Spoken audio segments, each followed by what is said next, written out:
Hey, I'm Ashanti, and you're watching Star Studio. Welcome to Star Studio, everyone. I'm your host, Jackie Clarke, and today I am joined by Grammy Award-winning singer and actress, the beautiful Ashanti. Ashanti, welcome, and thank you so much for being here today. Thank you. Good to be here. Thank you. So I want to jump right in, and I want to talk about No Address, a feature film on homelessness by Robert Craig Film. So you play Violet, an Iraq veteran who suffers from PTSD and who has turned to drugs as a coping mechanism. Now, I want to ask you, what drew you to this project and made you want to be part of this film? What drew me to the project is I've never seen anything like this be put on a platform that could create the awareness that it's not getting. I think that the character Violet is something completely different than anything I've ever done, completely opposite of my life. There are some similarities in our personality, but it's just the project is such an important message, and it needs to be heard. It needs to be seen, and I'm just like down for change, and whatever I can do to leave my voice to help create some kind of change or some kind of resolution, I want to be a part of it, So again, I think it's just a beautifully written story that I think will resonate with so many people. And I think it kills a lot of stigma that just because you're homeless or you're displaced, it doesn't mean that it was a choice. It doesn't mean that, oh, this person is lazy, or, oh, this person just wanted to do drugs and became addicted. Oh, this person just doesn't want to work. That's not, these characters are very different. That's not everyone's story, So I think that is so important to put out there, and the fact that we have this platform to tell this story is an amazing thing. So I'm down. And that's completely, I love all of that because, at the end of the day, regardless of your situation, you are a human being. Some people come from really great backgrounds and end up in, a situation that they couldn't help. So that leads into what I want to ask you next. So how did you prepare for the role and draw inspiration? Did you find any real life individuals or stories? Like, how did you prepare for this? Well, yeah. All of these stories are real, authentic stories. The writers went and they sat down in LA and different parts of Sacramento and San Francisco and got these stories from real, surviving people that are surviving on the streets, and just being able to kind of channel that and hear these stories and tap into it, for me, it was just like so different. You know what I mean? So again, the authenticity of these real life stories, that Violet's character is a real person, So I feel like just bringing light to that as a female, as a Black veteran, that's been discharged and on a less honorable, discharge. It's unfortunately it's common, and like you said earlier, we're all human. These are people that are human and that need compassion because this is life that has happened to them. This wasn't a choice, so. Absolutely. And with that, I wanted to also ask, how did you approach portraying a character's struggle with addiction, homelessness, and PTSD in a sensitive but realistic way? I don't want to give away too much, but we definitely highlighted what they go through, from me having tracks on my arms, you know what I mean? And showing a person could still be loving and funny and caring, and then have this flaw, this demon that they're fighting, you know what I mean? So I think it was really important to show all of those different sides, Amazing. Yeah, no, for sure. And outside of whatever everybody's going through, people fight demons every day, in different capacities. So I'm excited about that. So with that, you talked about having tracks on your arm and not wanting to give it too much away. Were there any specific scenes or moments while filming that were particularly difficult for you, stressful, or emotionally taxing? And if so, how did you protect your personal mental health? Yes, there were definitely moments that were back very, very unfortunate, like just horrible times for me. So tapping into that is not something I love, but you know, it just shows the vulnerability that I was willing or am willing to go through just to get the message out and to show this is really important, you know. And I feel like just as an artist, you know, becoming a character, sometimes it pushes you to go to boundaries that are uncomfortable.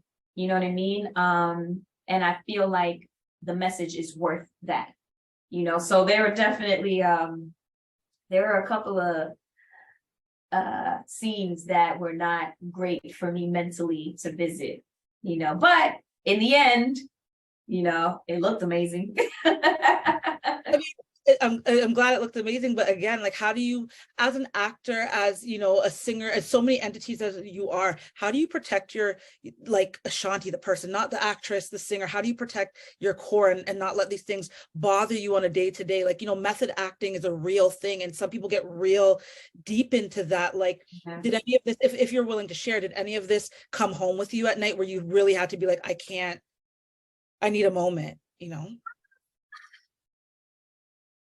A little bit, you know, just it just brings you back to that time. You know what I mean? Like if you go there in your mind to pull from that emotion, you know, it's gonna come back. You know what I mean? So for me, thank God, like I'm always laughing, I'm always joking. I have my mom, you know, here in the set, Steph, you know, I have my team here. So we bounce back. You know, there's so many other things. When the camera's off, I'm on music mode. You know what I mean? So my brain goes to so many different places and zones. But again, when you're pulling from a real place, there is no turn the button off. You know what I mean? Like that, it stays with you a little bit, you know, and you think about it and you gotta woosah, you know? And then I might get a little text, you know what I'm saying? I love that. I love that. And then with that, how do you balance staying true to your character while bringing your own persona, bringing Ashanti to the roles that you play, not just in this particular film, but in other films? How do you, you know, keep it 100 with you? I think that's the thing for me that is a lot of fun, because like I'm authentically myself and there are characteristics, you know, like there's one scene where Jimmy's mom is kind of walking into the encampment and I'm fixing, like, you know, my bike or whatever, and I hear the footsteps and I grab like a screwdriver or like a knife and I'm like, you know what I mean? I don't know you. What you doing walking up in here? You can't walk in the encampment like that, lady. You know, so that's Ashanti's doing that every time, you know. So it's fun to kind of bring certain elements of myself to the character, you know, and this is for whatever character, you know, you go off of your real natural instincts. And I think that is really important when you are an actor and actress and you're portraying something. You have to bring that authenticity of yourself and just things that you would instinctively do. Of course, of course. And like you said, at the end of the day, you're playing a part, but you are going to always be you. Some part of you is going to be like, absolutely, like that. You know, you can't do those things. Was there any interesting behind the scenes moments or anecdotes from filming that you could share with us? Any cool, fun stuff that happened, or anything that you were like, yeah, this was a moment for me? Oh my gosh, it's weird because there are so many cool moments. There's a big thing, but I don't want to give it away because it's really special, and I think people are going to be so shocked when they see me, you know, in this state. One that I can talk. Oh, my double was fire. So I have a stunt double, and we literally could not tell each other apart from behind. It's so crazy. We were looking at the pictures last night, and it was crazy. It was a lot of action. I'm not gonna lie. I did a lot myself too. I love that. I love that you get in real. Would you do more like heavy stunts? Like if you continue, would you do more like crazy stunts? That's the Ashanti coming out. Listen, I do my stunts in real life. I like jumping off yachts. I like jet skiing, zip lining, parasailing, all that good stuff. I save that for the real life.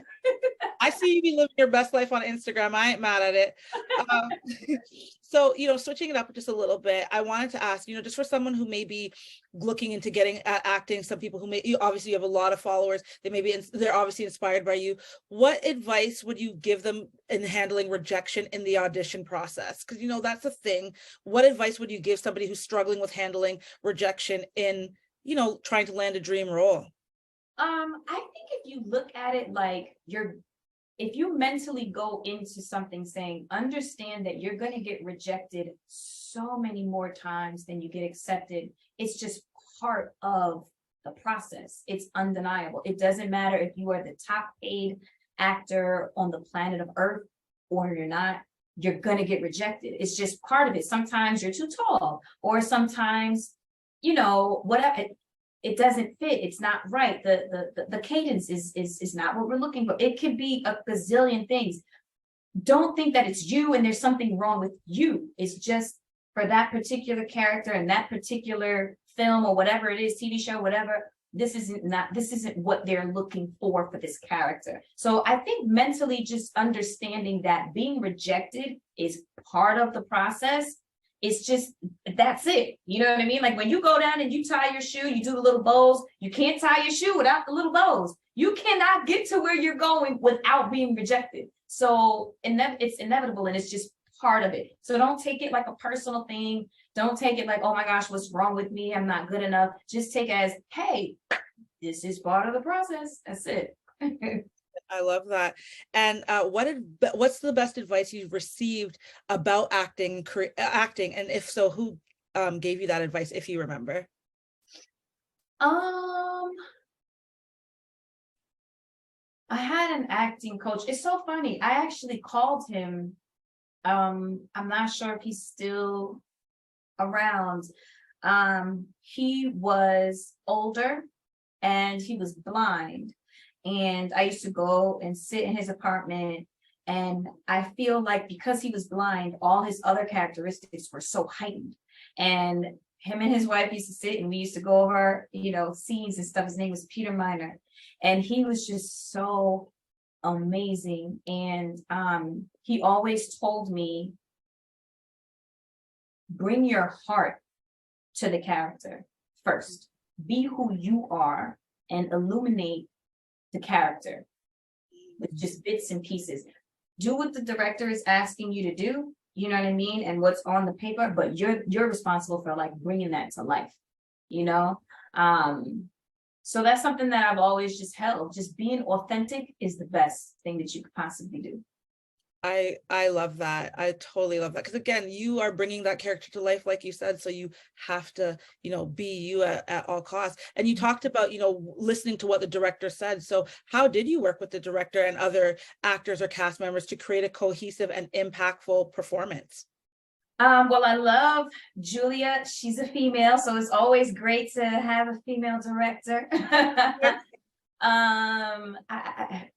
Everyone connected. It was such like a really, really great experience because we're like a caring ensemble and we all want each other to look amazing and be authentic. And everyone has, I think, the same compassion for the project and all of our characters. And in the film, we really do create a family, you know what I mean? So it was really cool. Just when you find someone that cares about your performance and that cares about the little nuances to making sure that everything is as real as possible, that's a blessing.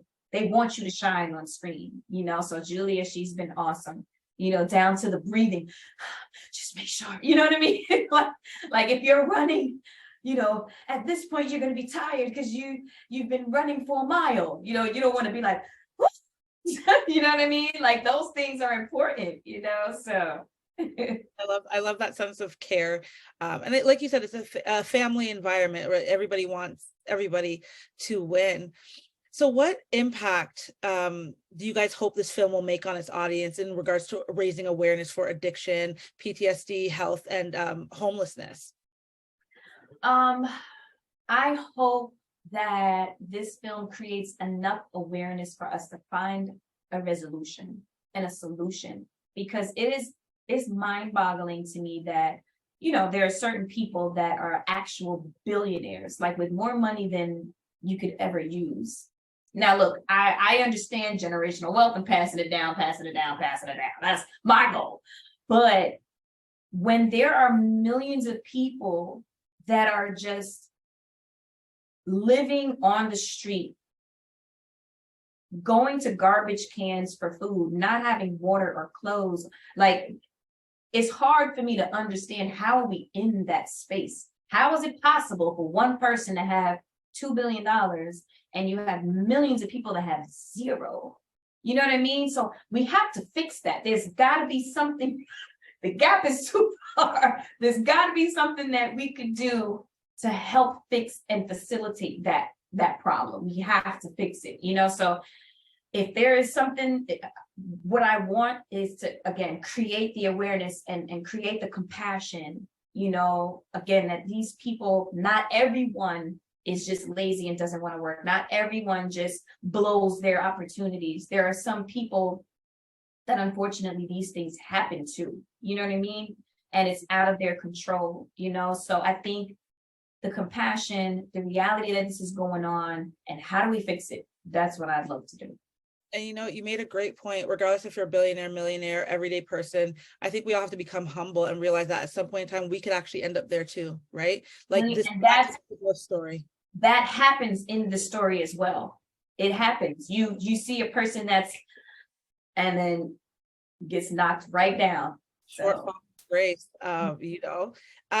So speaking about that though, how do you guys hope this film will contribute to a larger conversation about the challenges faced specifically by female soldiers and veterans, and the need for better support and resources for those struggling with mental health issues and addiction, especially for females? Absolutely. I mean, I hope and pray that this puts the right amount of eyeballs and the correct eyeballs on this problem. Being a Black female, in the industry, in the music industry, is its own thing. You know what I mean? So bringing it to this level where you have a female that's fighting for our country, and then there's a scene where Violet is just like, these people, they treat me like trash, and she just feels so disrespected after working and serving a country and then just getting kicked down. You know what I mean? When she's putting her life on the line, it's sad, So again, hopefully this puts more eyes on it so that we can focus on that and figure out how to fix that. Absolutely. I used to work in a warehouse, and a lot of people from India used to come to the warehouse, and they were doctors and stuff in their prime, but they were put down and started at the bottom, and it's definitely, for me being in a position to help, it was definitely, I could see the humanizing of that, and it just wasn't a good feeling. So being in a position to help, I totally understand that. And I know we're running out of time, so I want to ask you, what is next for you? Because you always have something kind of cool going on between a book and music and films. What's next for you, Ashanti? I'm just so excited to be releasing new music. Obviously, the re-recording of my first album, just about done with that. I'm so over the top excited about that. I have 2 tours planned, which, you mentioned the book, the film. It's just, I'm in such an amazing place. I'm really happy, to be celebrating. I can't believe it's going to be now 21 years since my first album. It's literally, what is it, next week? I think it's going to be like the 21st. I haven't been able to see my star on the Hollywood Walk of Fame since last year. So hopefully I'll be able to go do that. And congratulations to 21 years. Congratulations on everything. I am a fan and just a huge supporter of yours. So I continue to look and watch you grow and just continue to be successful. So thank you so much for being here. And I can't wait. Hopefully your tour comes to Toronto. I'm in Canada, so make sure. Oh yeah, I do have some shows. I have a show in like Edmonton. There's something in Toronto. Yeah, there's definitely some shows up in Canada. Well, I will be there. Thank you so much, Ashanti. I'm so grateful, and we appreciate your time. Thank you so much. Thank you.